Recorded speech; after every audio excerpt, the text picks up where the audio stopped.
صل علی محمد وعلی محمد۔ اعوذ باللہ من الشیطان اللعین الرجیم۔ بسم اللہ الرحمن الرحیم۔ الحمد لأہلہ والصلاة علی اہلہا۔ بسم اللہ الرحمن الرحیم۔ یا ایھا الذین آمنوا کتب علیکم الصیام کما کتب علی الذین من قبلکم لعلکم تتقون۔ ور محمد وآل محمد صلوات صلی علی محمد وآل محمد۔ اللہ تبارک و تعالی اپنی لاریب سچی کتاب میں ارشاد فرما رہا ہے، یا ایھا الذین آمنوا، اے ایمان لانے والو، اے مومنو، کتب علیکم الصیام، تمہارے اوپر روزے فرض کیے گئے ہیں، کما کتب علی الذین من قبلکم، جس طرح تم سے پہلے والے لوگوں پر روزے فرض کیے گئے تھے تاکہ تم متقی پرہیزگار بن جاؤ۔ تو آج کا درس بھی کل والے درس کا ایک حصہ ہے، اور جناب امیر کائنات مولا متقیان یعصب الدین کل ایمان قسیم النار والجنہ حضرت علی ابن ابی طالب علیہ السلام کتاب نہج البلاغہ کا آخری حصہ فرمان نمبر 7۔ ارشاد فرمایا، اعجب لہذا الانسان ینظر بشہم ویتکلم بلحم ویسمع بعظم ویتنفس بخرم۔ فرمایا یہ انسان تعجب کے قابل ہے، حیرانگی ہے انسان پہ، تعجب ہوتا ہے انسان پہ، دیکھتا ہے آنکھ کی چربی سے، بولتا ہے گوشت کے ٹکڑے سے، سنتا ہے کانوں کی ہڈیوں سے، سونگھتا ہے ناک کے سوراخ سے، انسان سونگھتا ہے۔ آؤ ہم دیکھتے ہیں کہ بھلا کون ہے جس نے آنکھ کی چربی کو دیکھنے کی صلاحیت بخشی ہے، چربی کو دیکھنے کی طاقت عطا کی ہے۔ بھلا کون ہے جس نے گوشت کے ٹکڑے کو بولنے کی صلاحیت عطا کی ہے، بھلا کون ہے جس نے ہڈیوں کو سننے کی صلاحیت عطا کی ہے، بھلا کون ہے جس نے ناک کو سونگھنے کی صلاحیت بخشی ہے۔ وہی منعم حقیقی ہے، وہی خالق حقیقی ہے، وہی مدبر کائنات ہے، وہی اس کائنات کو خلق کرنے والا اللہ ہے، جس کی نہ مثل ہے، جس کی نہ شبیہ ہے، جس کی نہ نظیر ہے۔ تو ہم لوگ ایک مکھی بھی خلق نہیں کر سکتے، مچھر بھی خلق نہیں کر سکتے، چھوٹی سے مخلوق بھی خلق نہیں کر سکتے۔ اسی ذات کے انسان پر کتنا احسانات ہیں، اتنی نعمتیں ہیں، انسان شمار نہیں کر سکتا۔ لیکن انسان مرکب ہے دو چیزوں سے، ایک ہے انسان کا بدن ہے، دوسری انسان کی روح ہے۔ روح اور بدن سے انسان کیا ہے؟ مشتق ہے۔ جس طرح لوگ اللہ کے نبی سے پوچھتے تھے، یا رسول اللہ ذرا روح کی حقیقت تو ارشاد فرما دیجئے کہ روح کی حقیقت کیا ہے۔ یسألونک عن الروح قل الروح من امر ربی وما اوتیتم من العلم الا قلیلا۔ اے میرے حبیب، لوگ آپ سے پوچھتے ہیں روح کے بارے میں، انہیں کہہ دو قل الروح من امر ربی، روح امر ربی ہے، روح میرے پروردگار کا امر ہے۔ تو فرمایا وما اوتیتم من العلم الا قلیلا، تمہاری پاس اتنا علم بھی نہیں ہے، ادراک نہیں ہے، فہم نہیں ہے، سوچ نہیں ہے، عقل نہیں ہے کہ تم روح کی حقیقت کو معلوم کر سکو۔ تو یہ دیکھو انسان کا بدن بھی ہے اور انسان کی روح بھی ہے، لیکن روح کی قسم میں سے ایک عقل ہے۔ روح کی قسم کیا ہے محترم؟ ایک اقسام میں سے ایک عقل ہے، اور عقل کی اقسام میں سے ایک علم ہے۔ عقل کی اقسام میں سے ایک علم ہے۔ عقل کی اقسام علم ہے، یعنی علم ہے تو عقل ہے، یعنی علم کے ذریعے عقل استعمال ہوتی ہے، معرفت دین ہوتی ہے علم کے ذریعے، اور عقل جو ہے یہ روح کی قسم ہے۔ تو فرمایا روح کا تعلق کس چیز سے ہے؟ جو انسان کے اندر روح کا تعلق عالم بالا سے ہے۔ روح ریح سے مشتق ہے۔ ریح کا معنی کیا ہوتا ہے؟ ہوا۔ روح کا تعلق عالم بالا سے ہے، پاکیزہ چیزوں میں سے ہے۔ تو روح جسم رکھتی ہے یا نہیں؟ روح کا جسم ہے یا نہیں ہے؟ اگر ہم کہہ دیں کہ روح کا جسم نہیں ہے تو پھر کیا ہے؟ اللہ کی صفات سلبیہ میں سے ایک کیا ہے؟ اللہ جسم نہیں رکھتا، تو یہ شرک ہو جائے گا۔ فرشتے ہیں وہ بھی جسم رکھتے ہیں، جسم لطیف رکھتے ہیں۔ جنات ہیں تو وہ بھی جسم رکھتے ہیں، اور فرشتے ہیں وہ بھی نورانی جسم رکھتے ہیں، اور روح ہے تو وہ بھی مجسم ہے لیکن لطیف جسم ہے، جو ہمیں ظاہری آنکھوں سے محسوس نہیں ہوتا ہے لیکن اس کے آثار سے پتہ چلتا ہے۔ مثلاً آثار میں سے میں بول رہا ہوں، یہ روح بولنا جو ہے، یعنی اسے کہتے ہیں نفس ناطقہ۔ روح کا ایک نام کیا ہے؟ نفس ناطقہ بھی ہے۔ تو یہ بول رہا ہوں، اس کا کنیکشن روح سے ہے۔ دیکھ رہا ہوں، اس کا کنیکشن روح سے ہے۔ یہ ہاتھ حرکت کر رہے، اس کا تعلق روح سے ہے، اور بدن کا حرکت کرنا روح سے ہے۔ اعضاء و جوارح، یا آپ مثال دے سکتے ہیں کہ جس طرح حضرت آدم کے جسم تیار ہوا، روح داخل نہیں ہوئی ہے، لیکن روح کا ایک ایسا کنیکشن ہے، جس طرح ایک کار ہے، گاڑی ہے، وہ انجن کے بغیر نہیں چل سکتی ہے نا، اس کا کوئی چلانے والا اصل جو ہوتا ہے طاقت والی چیز ہوتی ہے۔ تو اسی طرح انسان کا جب روح داخل ہوتی ہے 4 ماہ بعد شکم مادر میں، تو پھر بچہ شکم مادر میں بھی حرکت کرتا ہے۔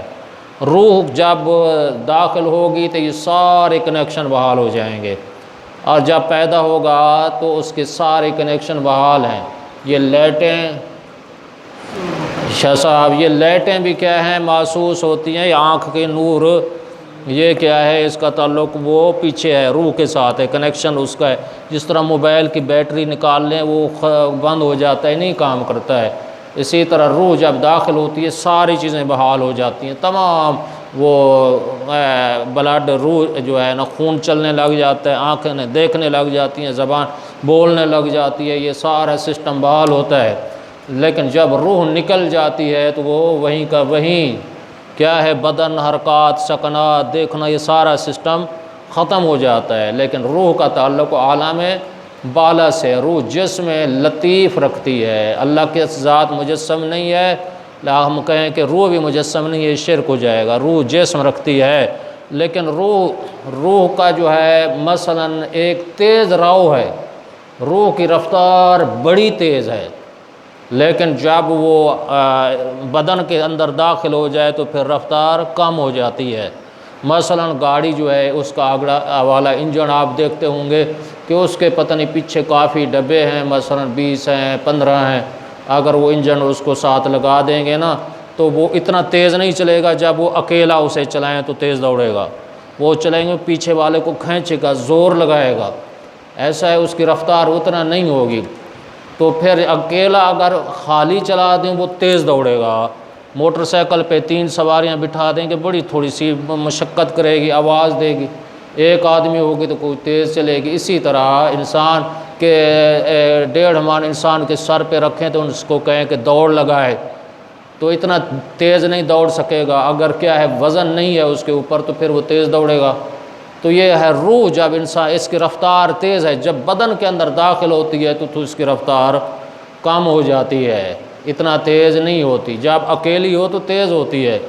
تو اسی طرح روح کی رفتار وہ کیا ہے؟ اسے چلاتی ہے، جس طرح ٹرین کو جو ہے انجن چلاتا ہے، اسی طرح روح کو، بندے کو جو ہے نا اسے چلاتی ہے، چلانے والی ہوتی ہے۔ اسی طرح ایک مثال میں یہ دے سکتا ہوں کہ روح جب ہم سوئے ہوتے ہیں روح چلی جاتی ہے، بدن وہیں کا وہی، کنیکشن تھوڑا سا جدا ہو گیا ہے۔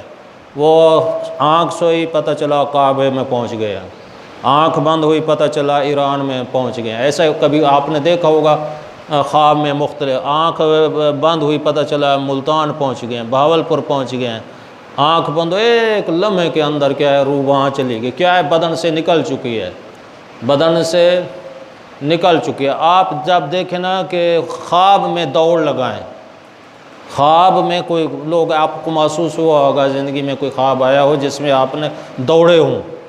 خواب میں اگر آپ دوڑے ہیں تو اتنا یعنی کم رفتار میں دوڑتے ہیں. کیا ہے روح جو ہے نا وہ اس کا کہیں اور چلی جاتی ہے، بدن ہوتا ہے یعنی اس طرح کم رفتار، یعنی بدن کی رفتار بالکل ایک جمود ہے اس کے اندر ہی پڑا رہتا ہے. تو جب ہم صحیح دوڑے ہیں تو زیادہ دوڑتے ہیں، خواب میں دوڑیں تو اتنا نہیں دوڑ سکتے. روح کیونکہ تھوڑا سا جب جدا چلی جائے تو پھر ایسے محسوس ہوتا ہے ہم نہیں دوڑ رہے. روح کی رفتار اتنی تیز ہے کہ روح کا تعلق عالم بالا سے ہے. تو اسی طرح انسان کے جو ہے نا کیا ہے ہاں روح اور بدن کب پیدا ہوئے؟ ایک ہی وقت میں دونوں ایک ہی ساتھ پیدا ہوئے ہیں؟ نہیں ہوئے. روح حضرت آدم کی خلقت سے 2000 سال پہلے خلق ہوئی ہے. ساری روحیں پیدا ہو گئیں، لیکن عالم اسے کہتے ہیں ارواح کہتے ہیں، جس میں قرآن کی ایک آیت بھی ہے سورہ اعراف کی، کیونکہ کسی اور درس میں انشاءاللہ میں اس کی وضاحت کروں گا. کتنا 2000 سال پہلے حضرت آدم کی خلقت سے پہلے کہ جب اللہ نے اپنی ربوبیت کا اقرار لیا، حضرت محمد مصطفیٰ کی رسالت کا اقرار لیا، مولا علی کی ولایت کا بھی اقرار لیا عالم ارواح میں. ایک دفعہ ایک آدمی نے کہا مولا میں آپ سے محبت کرتا ہوں. مولا نے فرمایا تو مجھ سے محبت نہیں کرتا ہے. وہ کیسے؟ مولا نے فرمایا عالم ارواح میں تو میری ولایت کو قبول نہیں کیا تھا. ہاں یہ بات یاد رکھا، ہمیں عالم ارواح یاد نہیں ہے لیکن معصوم کو علم ہے. جب فرما رہے ہیں کہ تو نے عالم ارواح میں میری ولایت کو قبول نہیں کیا، معصوم کو پتہ ہے کیونکہ ایک نورانی ان کی خلقت ہے، لیکن ہمیں پتہ نہیں چلتا کہ ہم عالم ارواح میں کیسے تھے. تو بعد میں جب انسان کے اندر جسم یعنی حضرت آدم کے 2000 سال قبل پیدا ہو، لیکن اس کا کیا بدن ہے؟ بدن کیا ہے؟ بدن کس چیز سے پیدا ہوا ہے؟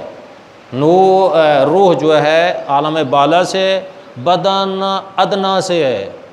دنو یعنی ادنا سے ہے، دنیا جسے ہم کہتے ہیں دنیا، لفظ دنیا استعمال ہوتا ہے نا، یعنی بدن ادنا سے ہے. ادنا پاست کو کہتے ہیں، یعنی یہ دنیاوی چیزیں جو ہوتی ہیں جس طرح مثلا مٹی سے پیدا کیا گیا ہے ادنا. ہاں روح چاہتی ہے میں اسے پاکیزہ بنا دوں، بدن چاہتا ہے نہیں روح پر میں غالب آ جاؤں، شراب پیوں، جوا کھیلوں، عیش عشرت کروں، لوٹ مار کروں، جھوٹ بولوں، بے دین. یہ ساری خواہشات ان کا تعلق کس چیز سے ہے؟ بدن سے ہے. بدن کو ایسی کمرہ مل جائے بدن سکون ملے گا. یہ دنیا کی اچھی اچھی غذائیں مل جائیں بدن کو سکون ملے گا. یہ حلال حرام کی بدن پرواہ نہیں کرتا ہے. بدن چاہتا ہے بس اس روح کو تباہ کر کے یہاں ختم کر دوں، لیکن روح چاہتی ہے نہیں کہ میں نتیجہ عرض کرنے والا ہوں، روح چاہتی ہے نہیں کہ میں تمہیں پاکیزہ بنا دوں گی. ان کے آپس میں جو ہے نا یہ الیکشن ہوتے رہتے ہیں، ان کی لڑائی، یہ لڑائی جنگ کتنا سے ہوتی ہے؟ یہ لڑائی دائمی ہوتی ہے زندگی بھر، جب تک روح نکلتی نہیں نا ان کی یہ لڑائی جاری رہتی ہے. بدن کبھی غالب آ جاتا ہے، روح بیمار ہو جاتی ہے، کبھی روح غالب آ جاتی ہے، بدن بیمار ہو جاتا ہے.